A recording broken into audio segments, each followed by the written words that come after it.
Oi, gente! Sejam todos bem-vindos a mais um episódio do Codicida, um podcast feito para dar voz ao povo da nossa terra. E hoje o episódio tá especial demais. Estamos encerrando o nosso primeiro mês no ar. E para fechar com chave de ouro, que estamos aqui com ele, que é filho de Cidelândia, enfermeiro. Ele que é um dos idealizadores do Instituto Pedro Sá, fundador da Dermatos Curativos e também é estudante de teologia.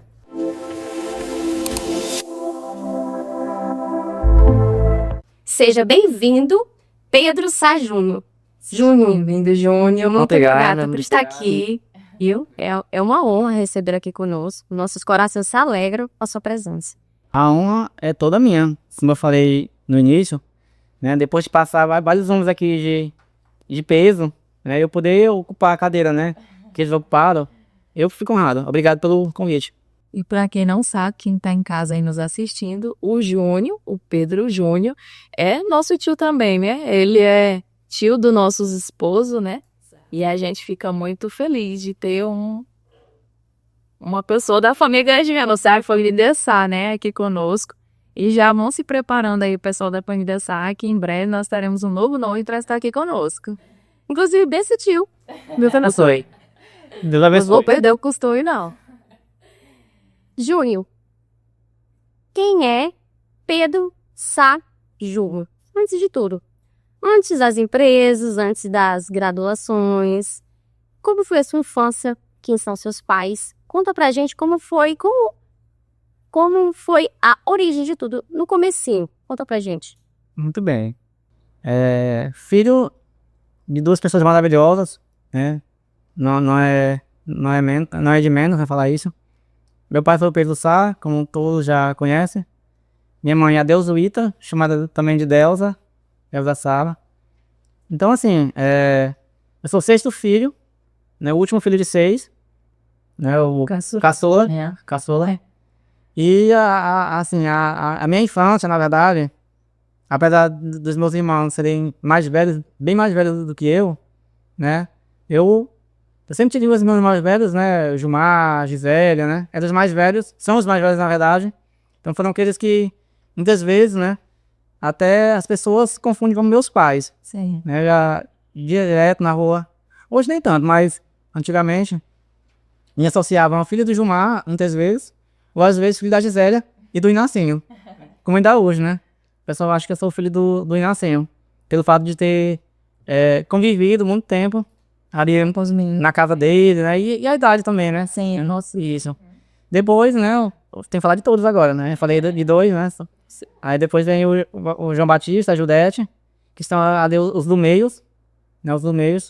E são carinhosos demais, né? Todo mundo também conhece a Iadete, bem carinhosa. O Batista também irmãozão, deu muito apoio, né? Na época que a gente morou ali junto em Imperatriz, né? Foi muito importante. Ele está com a gente, está comigo. E depois veio a Gislândia, né? Que é a mais nova. Ali sim, a gente, pelo fato de ser a mais nova, ali a gente conviveu muito tempo junto, né? Teve as brigas de criança que sempre tem, então eu lembro muito disso, né?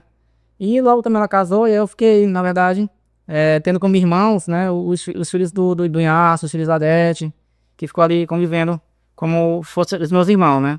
Então o pessoal confunde muito, a gente acha que é irmão, Sim. né? Pelo fato de ter essa vivência que a gente teve. Então foi uma infância muito boa, infância de brincar de carrinho, de fazer estradinha de chão, de ir pra lama, né, brincar, botar a mão na massa. Ainda sou daquela época onde nossos quintais não tinha muro, como hoje tem. Ainda sou daquela época de brincar de bala-lata no meio da rua, brincamos muito. Enfim, jogar bola de manhã, de tarde, de noite. Então eu vivi bem. Na infância. Na infância interior. Isso mesmo. Terra raiz. Isso mesmo. Júnior, você cresceu aqui em Cidelândia, né? Tem construído uma história aqui. E o que a gente queria saber, se você tem algum momento na sua juventude que você guarda com muito carinho, qual é esse momento? Conta pra nós. Pronto. Aqui, toda a minha vida, eu sempre me remeto à época de escola. Não tem jeito, né? Minha esposa que falava, lembra de tudo. Eu falei, porque tudo que eu, na minha vida, eu estava tal série, né? Eu estava em tal lugar, eu tinha tal professor. Então, assim, a educação me marcou muito. na minha educação. Eu lembro do meu primeiro dia de aula, eu tinha 4 anos de idade, eu lembro. Primeiro dia de aula. Memória boa. Eu lembro quando isso é na escola que hoje nem existe mais, né? Era chamada Ezequiel Garcia. Sim. Depois, eu lembro quando eu iniciei o comecinho de vida, né? Ali já tinha volta de 5 anos de idade, mais ou menos. Eu lembro indo pra escola, no carro do Inacinho, né? Eu lembro indo pra escola, com os meninos ali do meu lado, tal, brincando. Assim, a educação foi muito importante na minha vida, a educação. Eu sempre dei muito valor aos estudos. Então, assim, a educação me marca bastante, ainda hoje, na verdade. Eu sempre gosto de estudar alguma coisa ou outra, né? Eu não sou aquele de ler assiduamente, né? Eu leio coisas mais pontuais, artigo científico, mas assim, não sou de ler livro, né? Comecei a ler agora, na verdade, depois que a gente iniciou a teologia, que vai ser depois um novo capítulo, né, na nossa conversa. Mas, assim, artigo científico, eu já leio bastante, eu gosto de ler mundo, né? Documentário, enfim. Eu gosto de estudar. Eu também gosto de estudar. Júnior, nós sabemos que você é um dos idealizadores do Instituto Pedro Sá. Conta pra gente como foi o início de tudo, quem está com você nessa missão. Conta aí um pouquinho pra gente. Como vai funcionar o Instituto Pedro Sá? Vai ter só saúde? Vai ter outras áreas? Eu vou falar muito, viu? Essa parte. Aí, pode cortar. Fica à vontade. Ó, desde a época da faculdade, eu sempre quis empreender. Desde a época da faculdade. E a gente, como enfermeiro, a gente era muito restrito antigamente. Eu lembro muito bem, eu inclusive falo isso sempre quando eu vou dar alguma palestra, algum curso, né? Quando a gente estava estudando lá na época saúde pública, estudava muito SUS, né? Estudava muito unidade básica de saúde, enfim. E aí sempre a gente era orientado a atender o consultório do SUS. A gente era orientado, né? A gente foi ensinado, na verdade, né? E aí onde eu perguntei pra professora, mas por que eu não posso montar o meu consultório, sei lá, na minha casa, em algum lugar, né? Bom. E dizer que é meu consultório, né? E ali, né, atender a população, né? Ganhar pela consulta, né? Ela não, mas não pode porque nós não temos pra isso legislação, né? Mas assim, ficou assim na minha mente, né? Por que que a gente não pode, né? É um conhecimento que a gente investe, né? Enfim. E aí quando a gente terminou a graduação, em 2012, não tinha legislação que nos permitia fazer esse tipo de empreendimento. E aí eu fui montar uma farmácia, né? Talvez, não sei se vocês chegaram a pegar essa história da minha vida, né? A gente montou uma farmácia ali em Imperatriz, 2014, pra ser mais exato. Ficamos um ano com a farmácia, chegamos a ter, na verdade, uma segunda unidade, né? Foram um ano, só que eu queria algo da minha área, Sim. né? Algo da minha área. Em 2017, aí eu montei a Dermatos Curativo, junto com a Fernanda, que é minha sócia. Ela também tem esse sonho, né, de empreender. Sim. E montamos uma unidade em Imperatriz, em 2017. Em 2020 montamos uma unidade em Açailândia. E a gente, além de ter esse empreendimento, a gente também sempre trabalhou em hospital, né, enfim. E um dia me veio na mente, né, cara, nossa família é repleta de profissionais. Nós temos médicos, enfermeiros, temos fisioterapeuta, nós temos farmacêutico. Isso quando é algo família do sangue, de sangue, né? E fora as esposas, né, dos parentes que também vêm para agregar muito, né, nesse sentido de graduação, de estudo, de conhecimento. Falei, por que não? Então montar um negócio onde todos nós possamos ter a oportunidade de estar lá dentro. E aí veio, né, a ideia de ter um local onde nós pudéssemos reunir a família e atender e trabalhar, cada um na sua atividade. E aí o nome Pedro Sá, né, claro, né, em homenagem ao saudoso, né, Pedro Sá, meu pai, que esteve em Cidelândia em meados de 70, ou seja, uma história, né, em Cidelândia, ajudou a fundar, junto com uma equipe ali grandiosa, foi vereador, enfim, esteve no meio político. E então, por que não, né, homenageá-lo?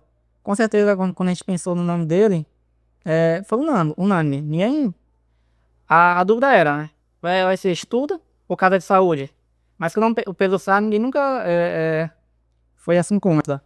Então, assim, começou desse jeito, essa foi a origem. E Estamos, né, em fase final, né, de construção, né, acho que essa semana a gente termina aí a parte mais bruta, digamos assim, para depois ir para a parte de assinamento. Sim, sim. Então, assim, a equipe é grande, a equipe é da família e estou feliz pelo projeto. Nós também estamos felizes demais. Então, esse projeto tem toda a família Sá. É isso, família só. É os nós aqui. Que também é família. Nós somos família. E não vai ter só saúde, né, Júnior? Vai ter... Eu vou trabalhar como advogada. O Líncio como agrônomo, né? Então, vai ser a junção de muitas formações, né? Na verdade, hoje, o Instituto Pedro Sá já começou muito grande. Já é gigante o Instituto Pedro Sá. A dificuldade hoje é espaço físico, né? Eu falo assim, dificuldade, não que, claro, né? A gente vai ter cada um espaço para trabalhar. Mas eu falo assim, se nós tivéssemos o triplo de tamanho que ele tem hoje, ainda seria insuficiente esse tamanho. Então a ideia é iniciar, como a gente vai iniciar, e ao longo do tempo, a gente vai melhorando, vai aumentando, vai construindo. Então lá a gente teremos, né, atendimento de advogado, de grande prestígio aqui na cidade. Teremos os médicos, né, tanto na parte de saúde mental, como na parte também de atenção voltada à saúde da mulher. E aí, como eu disse, né, temos enfermagem também de peso ali, de alta qualidade, que vai ali também estar junto comigo somando. Temos a fisioterapeuta, que vai também poder estar atendendo. E tem o Lidson, que é engenheiro agrônomo, vai ter um espaço para fazer também seu atendimento com o seu público. Enfim, ali cabe todo mundo. Cabe. Eu sempre falo, lá em casa a gente sempre ora, né, pelo Instituto Pedro Sá, porque, como o João já falou, a gente é um dos sócios, né? Nós somos 4, o Júnior e nós, né, os esposos, contando com os esposos, né? Isso. E a gente sempre ora porque a gente já sente que vai ser um lugar muito abençoado e Deus tem preparado, mesmo a gente não tendo a condição financeira, mas Deus está lá provendo tudo, né?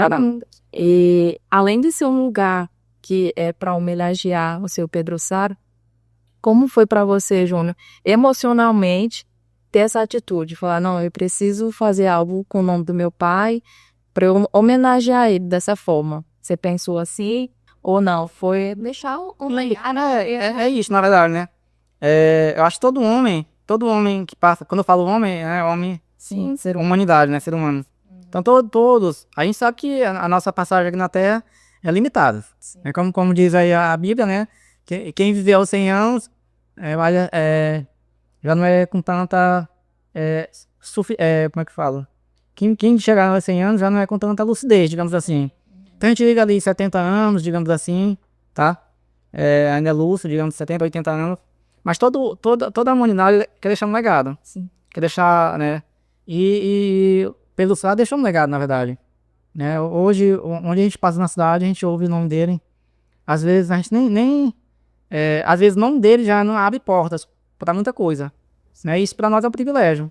A gente poder levar o nome dele. Eu sou muito grato por ter o nome dele, né? Também no meu RG, né? Que é o Júnior. Mas eu fico feliz, né? Muito, muito por isso. E como ele já tem esse legado, digamos assim, na mente das pessoas, então agora vai ter um legado físico. Sim. Né? Vai ter um legado físico onde vão passar ali, né, pela avenida e vão ver o nome Pedro Sá bem grande, bem destacado. E é isso, eu fico feliz por isso.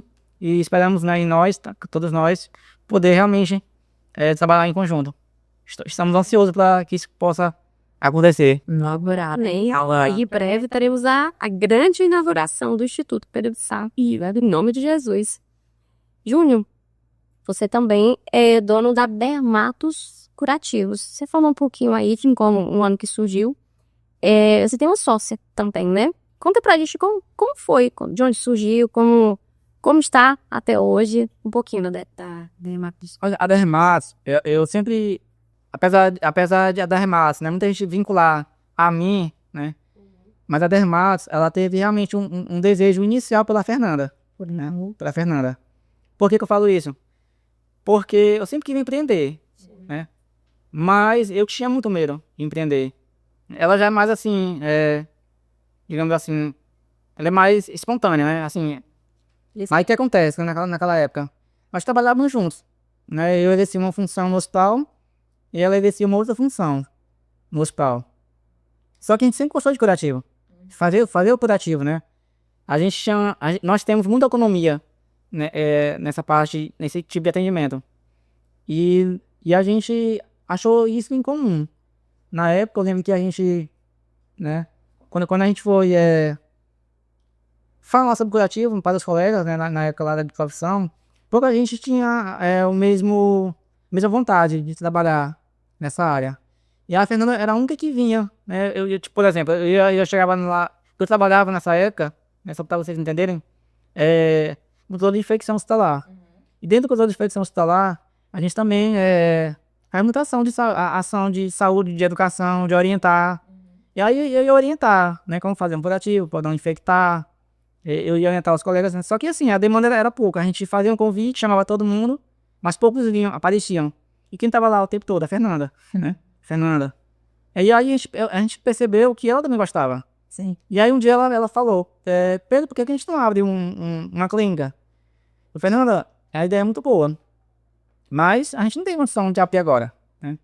E outra, né? Aí eu sei pra ela um dia, fulano e tal abriu uma empresa, né? Não deu certo, ele fechou menos de um ano. Depois veio fulano e tal, também não deu certo, né? Menos de um ano eles fecharam. Então assim, alguma coisa tem de errado que eles fizeram e a gente não pode cometer esse mesmo erro. Então vamos amadurecer a ideia, né? Vamos pensar melhor. E aí eu sei que insistindo, vamos abrir. Nós não temos dinheiro para montar uma clínica, né? E de repente a gente deu coragem, fomos no banco, pegamos na época lá uma bolada de dinheiro emprestado no banco, né? Mas eu confesso pra vocês, de pagar umas que nem percebemos esse dinheiro. Foi pago. Nós dividimos aí, acho que 12 meses, né? Algo assim. Pagamos que nem percebemos. Foi tão assim natural, essa devolutiva do dinheiro, ela se pagou. E aí, já que nós estamos livres de dívida, a gente também não se aquieta, vamos fazer outra dívida. Então, por que não? E aí, atendendo Imperatriz, chegava muita gente de fora, da Ceilândia, do Pará, Tocantins. E sempre o pessoal, na minha cidade não tem isso, por que vocês não tentam montar uma, né? E aí a gente montou uma em Ceilândia na época da pandemia, na época de muita dúvida, se a gente ia até sobreviver, né, pós-pandemia. Mas eu acho que a gente tem que acreditar, tem que ter desejo, tem que acreditar e ir em frente, não ter medo. Eu acho que é mais ou menos por aí o caminho. Empreender já não é fácil, né? Não é fácil. E principalmente no interior, como isso. Imperatriz, a Ceilândia, né? Então, teve algum momento nessa trajetória da Dermatos que você falou, Fernanda, nós vamos ter que ou aguentar as pontas ou vamos ter que fechar alguma unidade nesse sentido, assim? Sempre tem dificuldade. A gente percebe que quem trabalha com comércio sempre tem momentos de dificuldade. Mas uma coisa também que é muito assim o nosso olhar, tá na areia meio, é conhecer outras realidades, né? Então todos os anos a gente sempre vai em busca de uma capital para conhecer colegas que fazem o mesmo tipo de trabalho da gente. Sim. Então conheci pessoas fantásticas aí Brasil afora. E aí a gente conversa com eles e todos têm dificuldade, né? E aí a gente percebe também que a gente não tá, digamos assim, no nível tão baixo. Só nem sai aí para Brasil afora. As pessoas olham no nosso projeto algo também inspirador. O último evento que eu posso citar é quando eu estive em Macaé, o ano retrasado. Onde uma turma lá de 15, 20 pessoas, eles olharam para a nossa instituição. Porque assim, a gente fez uma graduação, aliás, uma pós-graduação, onde a gente não se conhecia pessoalmente. Mas todo mundo conhecia um do outro, pelo Instagram, né? Pelas redes sociais. E aí quando eu cheguei lá, no Rio de Janeiro, todos já conheciam o nosso projeto, né? E aí eles vinham assim, ansiosos, perguntar como é que funcionava. E aí a gente percebe tanto que a gente fez também, tanto que a gente, digamos, conseguiu evoluir. Mas claro, né? Nunca achando que tá o suficiente, assim. E aí sempre a gente tem que buscar conversar com quem tem mais experiência, conversar com quem já está empreendendo, porque esse network é importante demais, né? Muito importante. Para quem não sabe, eu estou fazendo uma pós-graduação que foi indicada pelo Ejúmio. É nessa mesma instituição, em Macaé, no Rio de Janeiro. E em breve eu também serei especialista em curativos. Ali uns nomes da família. Júnior, você, filho da Dona Delza, do saudoso Pedro Sá.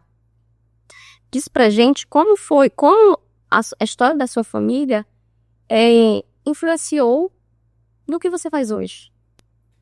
Desde criança, eu vejo meus pais, né, empreendendo, né? Então, a farmácia que era antes São Pedro, hoje Drogaria Pedro do Sá, ela já tem 50 anos, mais de 50 anos.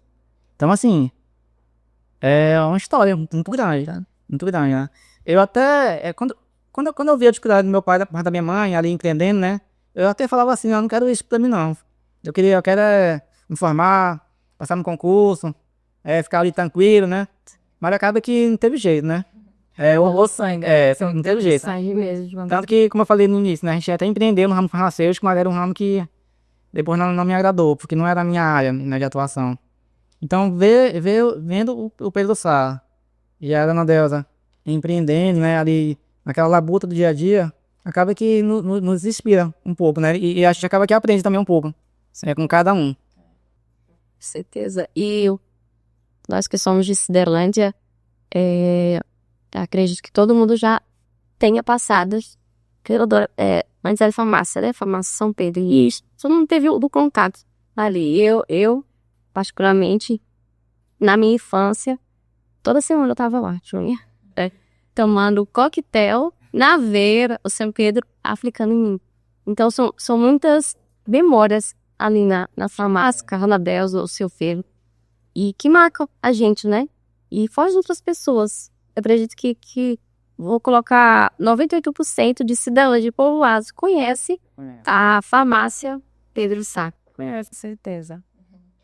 E quem conhece o Júnior de perto, né, sabe que a sua missão vai muito além da profissão. Júnior, você sente no coração que você precisa carregar esse legado que seu pai deixou? Com certeza. Com certeza isso. Porque, na verdade, a história, ela tem que ser dada continuidade. Claro, né? Cada tempo, seu tempo. Como você falou aí, Tainara. Aí eu me lembrei quando falou isso, né? Cara, tipo, muita coisa naquela época que meu pai fazia, né? Hoje não se pode fazer. Mas assim, por isso que hoje, né, nós temos um farmacêutico, João Batista, né, lá dentro da farmácia. Cada época tem a sua dimensão, né? Então, assim, meu pai fez muito na época dele. A gente vai, digamos assim, dar continuidade, mas não pelo Sá. A gente também tem que entender que não é pelo Sá, né? Todos nós temos um limite também, né? Hoje sou eu, amanhã é outra pessoa. Mas com certeza acaba que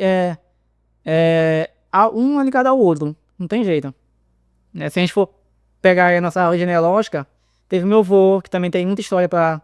Né? Hoje, se ele tivesse vivo, colocasse ele aqui no podcast, ia ser fantástico, que ele contando um monte de história.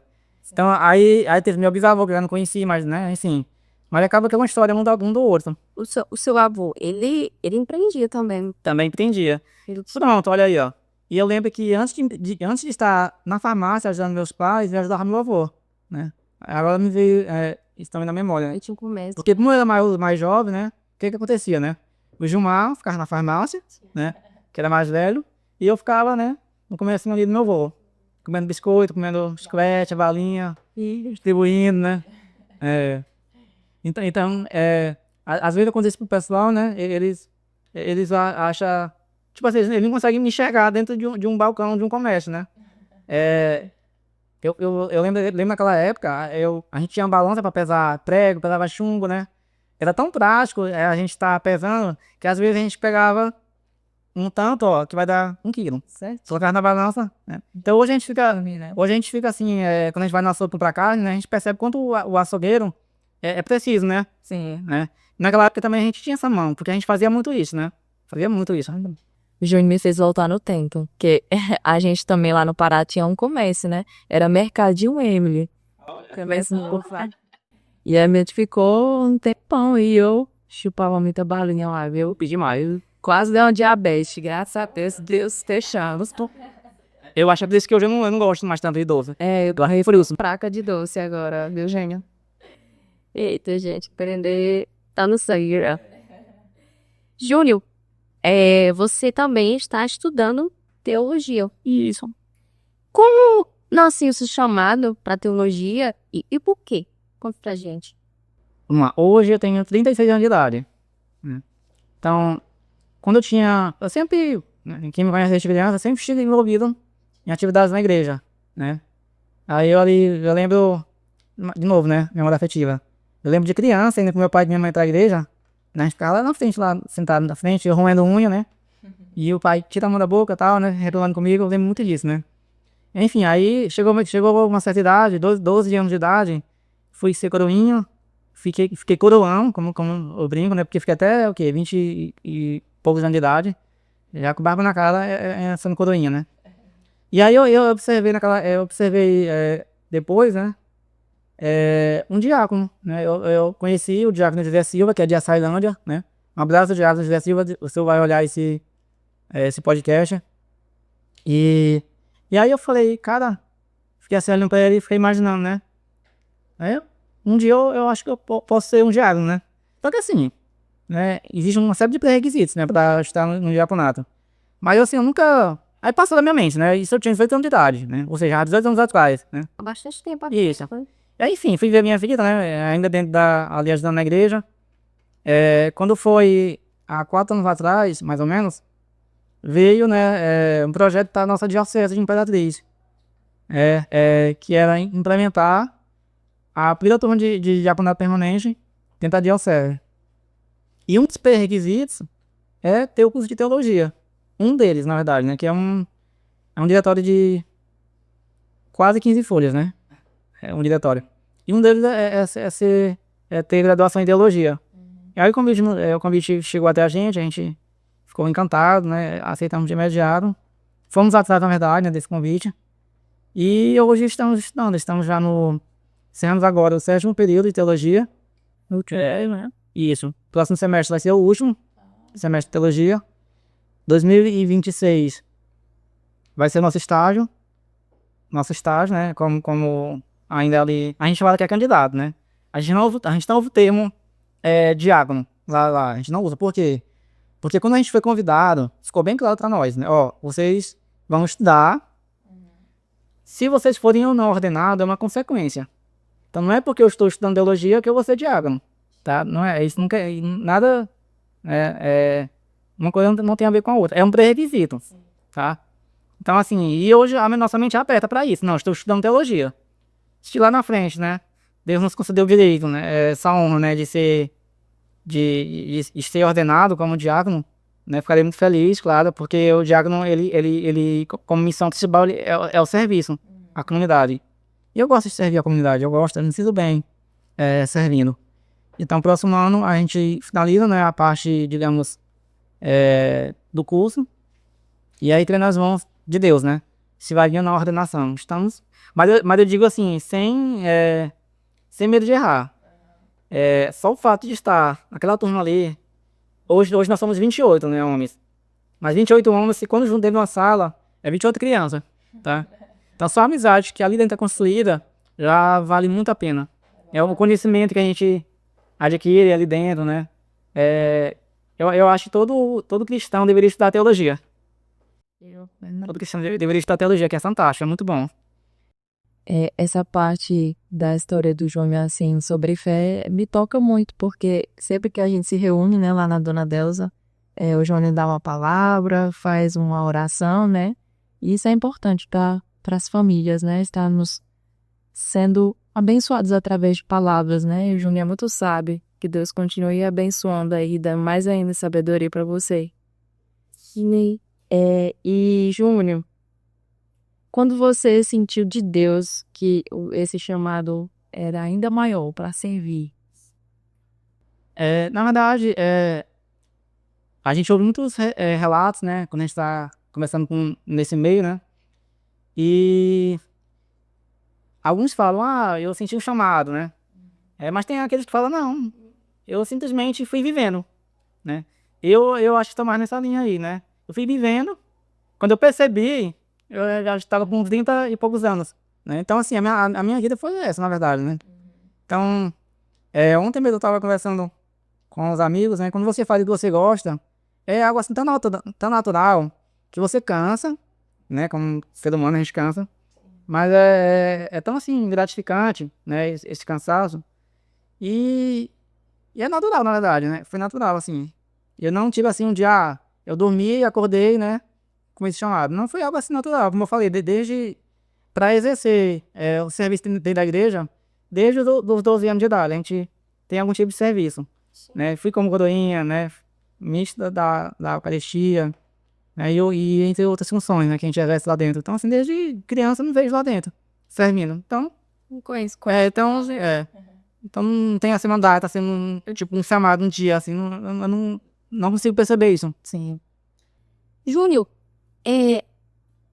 tem algo que tenha te tocado, te surpreendido nesse processo de formação teológica? Tem alguma passagem bíblica que te acompanha? Na verdade, nem é tanto teologia, né? Mas até mesmo a enfermagem. Quando a gente tá ali estudando, né? O corpo humano, a gente vê o tanto que ele é perfeito, tanto que o corpo humano é perfeito, e com certeza tem algo por trás. Não é somente ali um monte de substância química, física, biológica, não.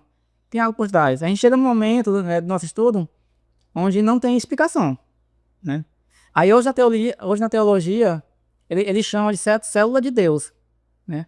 Que é a menor célula do corpo humano. Ou seja, é uma célula que não tem ainda, digamos assim, um estudo que comprova, o que é isso, né?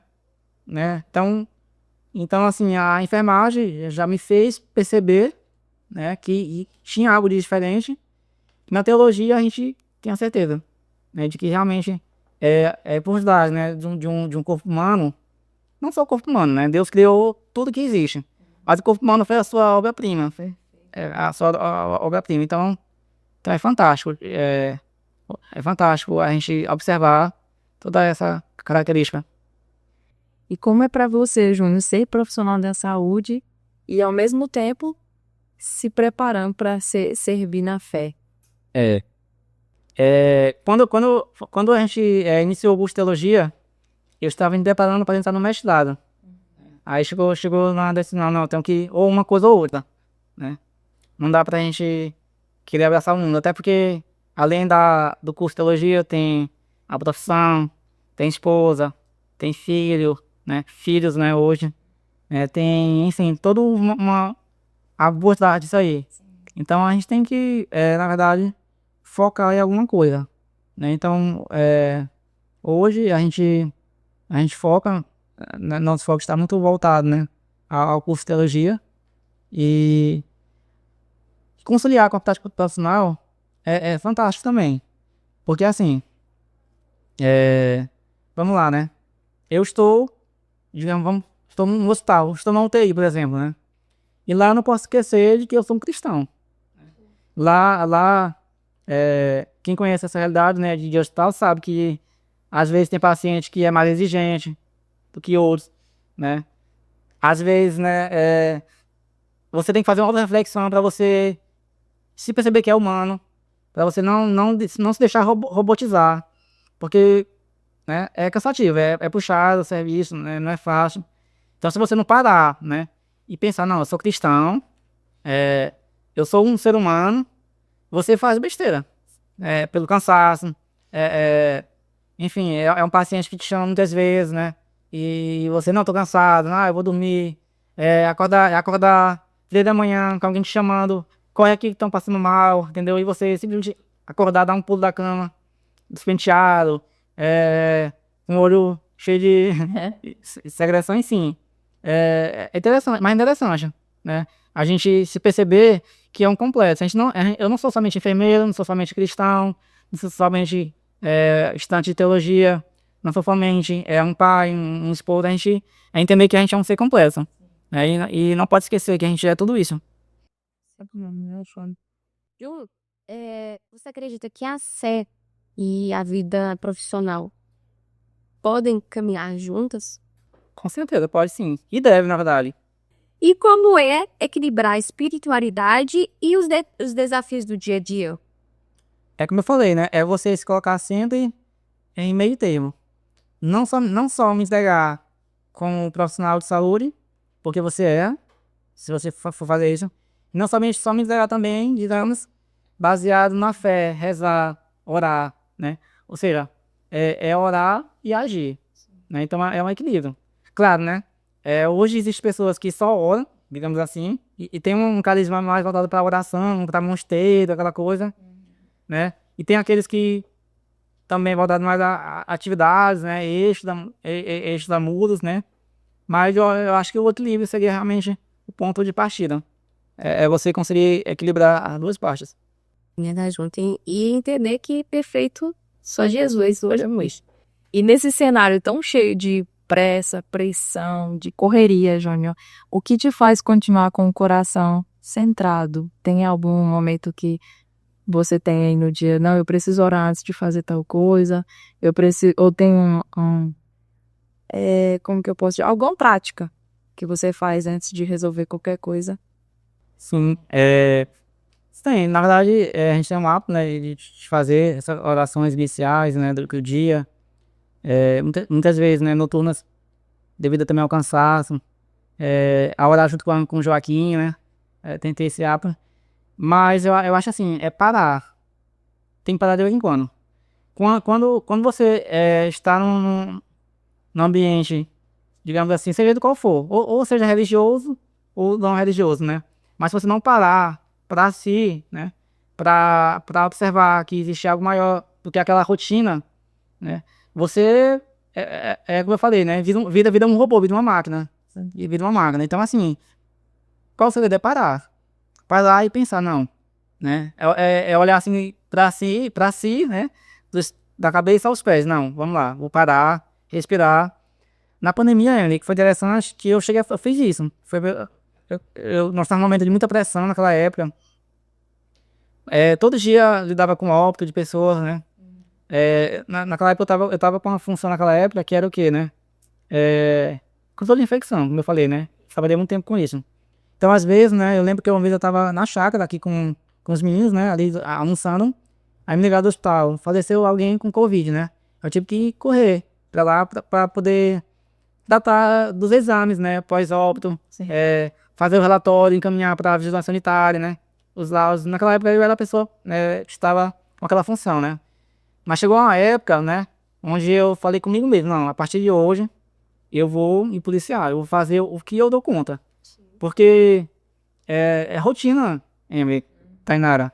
É rotina de nós, profissionais de saúde, muitas vezes, né, não aguentar esse fardo e partir para medicação. E, às vezes, pior, automedicação. E aí, como eu não queria aquilo ali para mim, né, não que seja algo ruim, né, a medicação é algo benéfico, é algo que Deus deixou para nós. Mas eu percebi que bastava eu primeiro dar um passo para trás e parar um pouco. Refletir, e aí assim eu fiz, né? E aí eu tive realmente foi um divisor de águas naquela época. Parar e falar, não, a partir de hoje é isso. Júnior, você é um homem de muitas missões. E eu acredito que a maior delas é como marido e pai.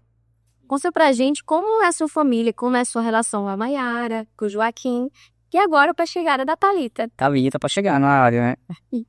Mandar logo um abraço pra Um Maiara. abraço, né? Um abraço, um beijo, né? Olha, assim, eu conheci a Maiara, eu tinha, deixa eu ver, não vou lembrar a idade. Eu tinha 22 anos, mais ou menos, né? Eu achei 22 anos. Na verdade, eu a conhecia antes da gente namorar. Não, conhecia não, eu a via, na verdade, né? Sim. Ela também sempre muito engajada na igreja, sempre teve as suas atividades, as suas ações, né? Só que assim, ela tinha, pelo fato de a gente ter uma idade, né? Que hoje não é tanto, mas naquela época, né? Eu com 22, ela com 17, né? Então, ela era uma grande diferença de idade, né? Hoje nem tanto, né? A gente vai ficando mais maduro, né? Então, assim, se ela tinha o grupo dela, eu tinha o meu, né? E aí eu fico admirando, né? O jeito dela de ser, de agir, né? De viver.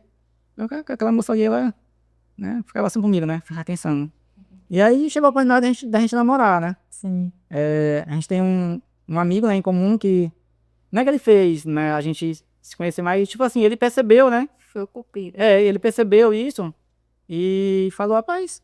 Aí um dia ele ligou pra ela. E aí do nada ele, aqui, fala com ela. Eu gaguejei logo, né? Falar o quê? Falar o quê, né? Assim, desse jeito, né? Aí a gente começou como amigos, na verdade, também, né? Sim, amigos. E aí o tempo foi passando, a gente foi se aproximando mais, né? E aí eu falei, eu vou te pedir namoro, né? Pra tua mãe. Ela, logo, né, adolescente, né, 17 anos, não sei o que, ficou com vergonha. Aí em belo dia, né, ela chegou da escola e já estava na casa dela. Ela disse que quando me viu, levou um susto, né? Aí ela, depois, né, que veio fazer aqui, não, a gente pediu tua mãe, né, pra poder namorar contigo. Aí a mãe dela, né, falou um monte de coisa, assim, não, só os defeitos dela. Mas é isso, é aquilo, é não sei o que, tal, é isso. Não quer namorar com ela, né, e eu não ia obrigado, viu? Aí ela falou, né, pra mim um dia desse, né, ó, eu te avisei naquele dia. Falei, mas eu fui gente, fez só menos. Enfim, a gente namorou 6 anos, namoro muito abençoada, né? Claro, né? Nessa época eu estava mais em Brasília e ela estava mais aqui. E aí o tempo foi passando, ela foi ficando com 21, 22, né? E aí, pai, nós temos que casar, porque a vida não é essa, né? Eu em Brasília, você aqui, a gente se vê no final de semana, a gente tem que dar um passo a mais, né? E eu como eu falei, né? Como eu sempre sou voltado à educação, falei, não, mas ela tem que estar, né? Tem o ensino médio, ela tem que dar continuidade nesse estudo nela. E aí, nunca que eu iria levar ela pra Imperatriz, amigado, né? Como diz o povo, né? Então vamos casar, né? E aí a gente ficamos noivo ali, acho que quase um ano de noivo, que foi tentar de preparar a festa, preparar uma casa, a gente não tinha casa ainda. E aí a gente ficou noivo, casamos, de imediato, né? Veio o Joaquim, ela engravidou do Joaquim. E aí, gente, quem tem filho, né, sabe, né? É uma bênção. Todo dia tem uma novidade. Todo dia. O Joaquim hoje tem 5 anos, né? Mas ontem mesmo, ontem ele soltou um também que eu fiquei assim, meu Deus, esse menino, né? Enfim, todo dia é uma novidade. Uma novidade diferente.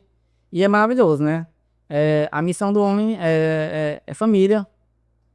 E aí, pra nós, que já somos casados, é uma missão realmente maravilhosa, é fantástica, né? É muito bom a experiência de casar, viu, gente? Então casem, né? Casem, é muito boa a experiência. Já fica aí pro Gervásio, que tá aí nos bastidores, né, o negócio. Claro que finalizar o Podicida, quem sabe um pedido de noivado, casamento. Vamos sem pressão. Só um pouquinho. A gente sabe que quem tem base forte, né, João, caminha mais segura. Então, quando a gente tem a família aí do lado, tudo vai muito bem, né? Primeiramente Deus, né? Depois é a família. E com tantas responsabilidades, né? O que mais deseja construir como pai e esposo? Está a vida da Thalita agora, está chegando aí na área, né? Ela vai chegar lá finalzinho de dezembro, início de janeiro, né? A previsão do parto, né? Claro, só Deus sabe o dia exato, né?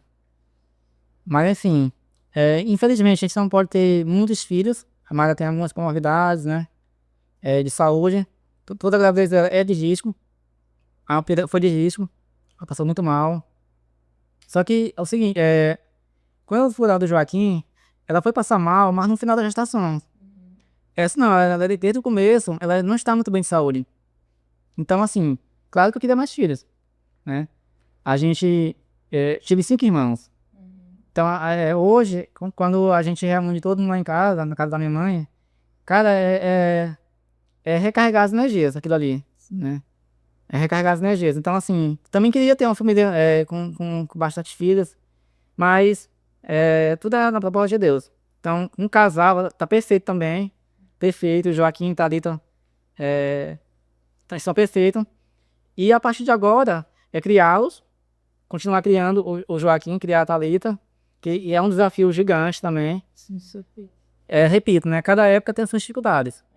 Naquela época, né, nossos pais falavam que isso era difícil, né? Aquilo era difícil. Hoje também, embora as dificuldades de antes, né? Hoje a gente não tem mais, mas tem outras dificuldades, que é essa era tecnológica, né? E cada vez mais que passa, a gente se depara com situações novas para nós, que estamos ficando mais velhos. Então, criar hoje filho é difícil, não é fácil, mas assim, também não existe receita de bolo. Como você falou, né? É Deus que nos dá a orientação. São os amigos também que a gente pode também se espelhar, não copiar, mas se espelhar, fulano e tal faz isso, a gente de repente pode analisar. E assim, não tem receita de bolo. O desafio é constante. Né? Eu, como mãe de duas, não é fácil não, João, mas é bom demais. É bom demais. Júnior, a gente já falou desses projetos, família, nascer. E eu queria que você deixasse agora um recado para todos, mulheres, jovens, para todos os profissionais de saúde ou de outras áreas. Deixar pra gente uma mensagem para quem tá começando agora e quer começar na sua própria cidade. Deixar um recadinho para essas pessoas. Pronto. Então, assim, não é fácil a gente fazer algo novo. Tudo que é novo gera medo, gera expectativa, gera desconforto.